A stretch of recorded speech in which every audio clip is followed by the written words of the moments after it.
Dynamic already. Well, some of you may notice as I stand here, I've got quite a large head, right? And it's alright because it's true. I've got head issues, along with leg train issues, but I've got head issues, right? And yeah, I'm like an optical illusion. People often tell me I look like I'm a little bit nearer. You know what I mean? You know, like in photographs, I have to stand 6 feet back from everyone else, just look like human beings. And I love go-karting. When you go go-karting, you have to wear a helmet, don't you? See, when I go go-karting, I have to wear the special helmet to keep out the back, to keep all the other helmets in, which pisses them right off. And it looks like my hair's going, right? It's not. My head's still growing, and my fucking hair can't keep up with it. So having a big head isn't that sexy really, at least not up there. But having a superpower, that's pretty sexy, right? So fortunately I've sort of got one of those as well to kind of make up for it. It's like a spidey sense. Whether there's danger or trouble in the vicinity or nearby, I get a tingle, right? Right on the tip of my coccyx. This is true. Not long ago, I was on the top deck of a double-decker night bus, yeah? And it was completely deserted, but my coccyx started going mental.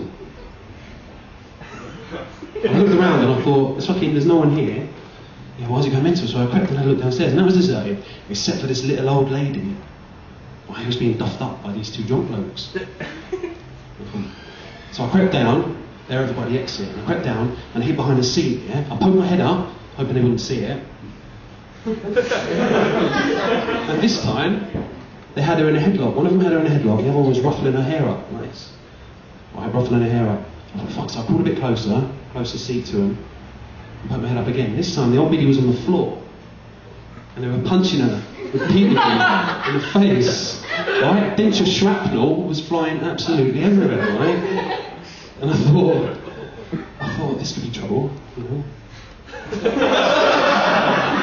And as I was thinking this, the bus started slowing. It was coming to a bus stop. And as it stopped, I sort of sprung into action, right? And I charged at them. I ran straight at them. I ran between the 2 blokes, leapt over the old lady, straight off the bus to safety. And I realised as that night bus sped off into the night, that my superpower saved a life that night. Saved my life. But here's a story, right, for anyone who's ever got anything trapped in a dog. Right? It's not as hard as you might think, right? If anyone's got anything trapped in a dog, right? See, my dad loves dogs. He absolutely loves dogs. Dobermans are his favourite, yeah? Dobermans are his favourite. And he's had loads of them.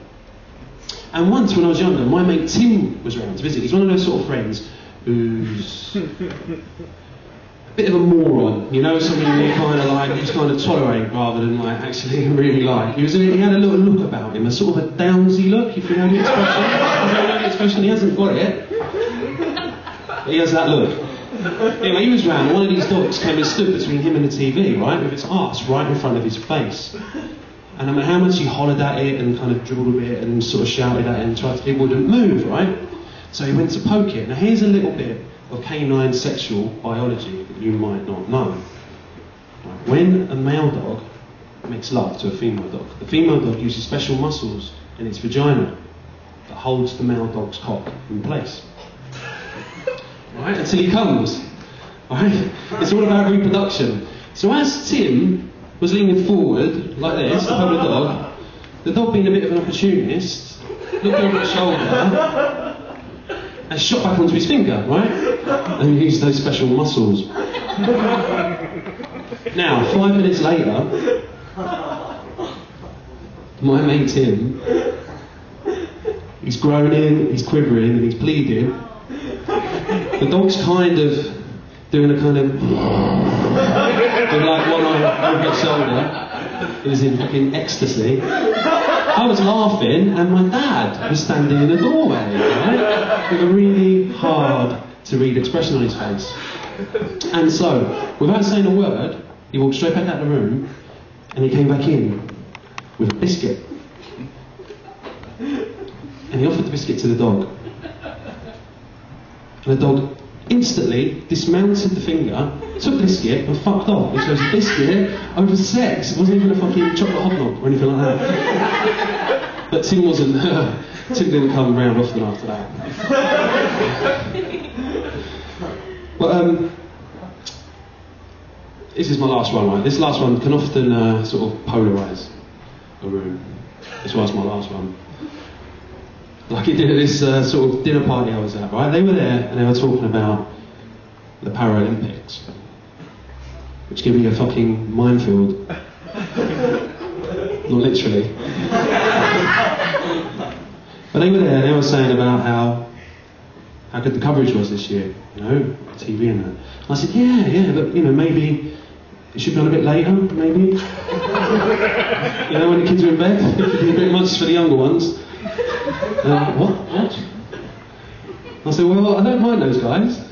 Just makes me nervous when they move really fast and allowed to throw sharp objects. Anyway, thank you very much. I've been Chris Kingham.